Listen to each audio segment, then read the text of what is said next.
प्रिय मित्रों, लोग कहते हैं कि अंत भला सो सब भला। इनका मतलब होता है कि जीवन के अंत में मरते समय हमने अगर अपने परिणाम सुधार लिए तो हमारा भला हो जाएगा, हमारी सुगति हो जाएगी। लेकिन यह सापेक्ष कथन है, सर्वथा नहीं। जिसका जीवन भला होता है मुख्यता से उसका ही अंत भला होता है। जिसका जीवन भला नहीं होता है, अपवाद अगर छोड़ दें तो उसका अंत भला भी नहीं होता है। समाधि मरण, समाधि में जीवन का अंतिम पड़ाव है। जिसका जीवन ही समाधि में, समता में, आनंद में ना रहा हो, जो जीवन भर शिकायत करते हुए जीता रहा हो, तो मरण भी पछताते हुए ही होने वाला है। इसलिए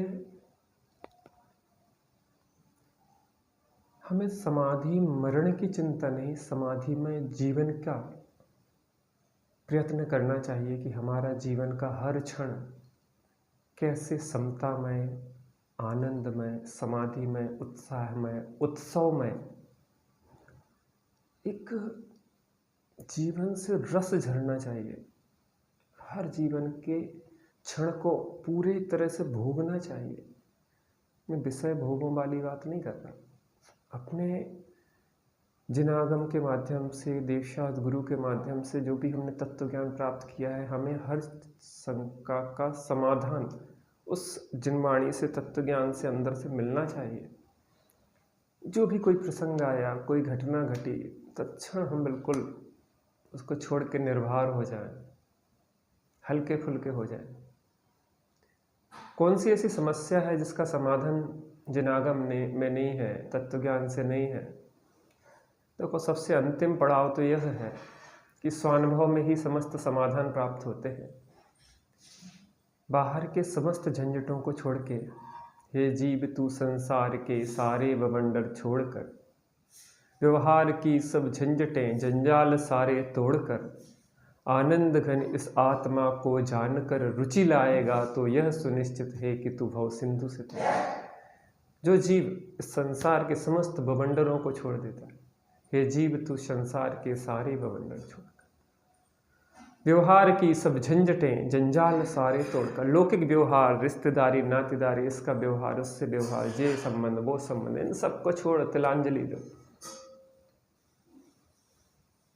ठीक है, संसार ऐसे ही चलेगा, अपन निकल जाओ, एक तरफ खड़े हो जाओ संसार से। इन पागलों की दौड़ में अब नहीं दौड़ो, जिन्हें तसाजी वर्णी कहते हैं।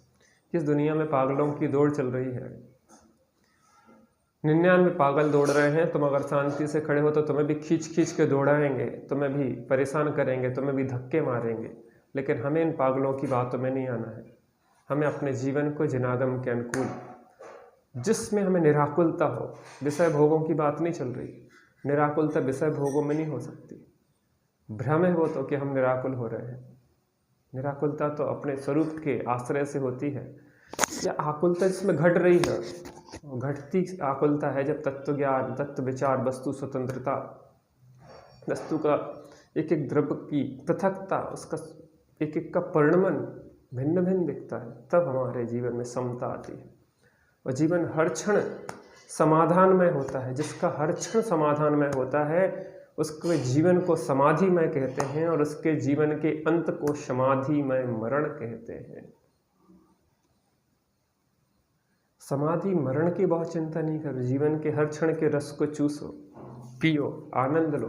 क्या कमी है? अभी कुछ भी कमी नहीं है, सब कुछ है हमारे पास, सब कुछ है। सच्चे देवशास्त्र गुरु मिले हैं, जिनवाणी माता है। ऐसा समागम अनंत काल में दुर्लभ है।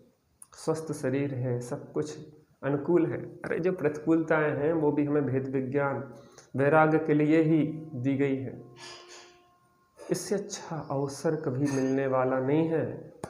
शीघ्र अपने हित के, अपने कल्याण के मार्ग में लग के इस भव सागर के बंध से निकल जाए, इस भव सागर से तिर जाए।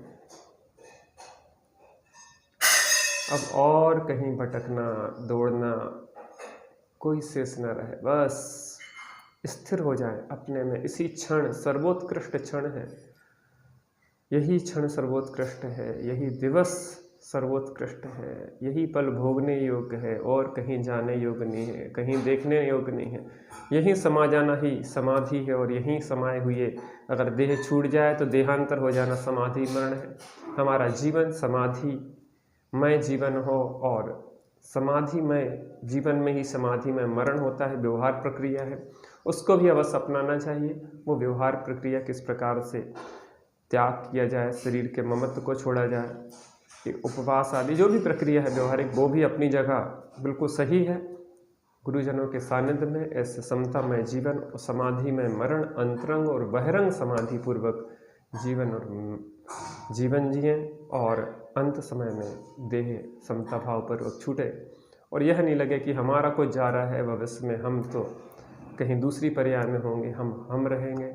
लेकिन हमें अब संसार में बहुत नहीं रुलना है। इन शरीरों को बार बार बदलना कोई अच्छी बात नहीं है। अब तो अशरीरी दशा को प्राप्त करने के लिए जो अशरीरी हमारा स्वरूप है, उस अशरीरी स्वरूप का भोग हम करेंगे, हम आनंदित होंगे, हम प्रसन्न रहेंगे, हमारी यही प्रसन्नता भविष्य में शाश्वत सुख की ओर ले जाएगी। हम सभी अंतर्मुखी अभ्यास करें, स्वानुभवपूर्वक समाधिपूर्वक जिए और समाधिपूर्वक देह विसर्जित करें। इसी मंगल भावना से जय जय।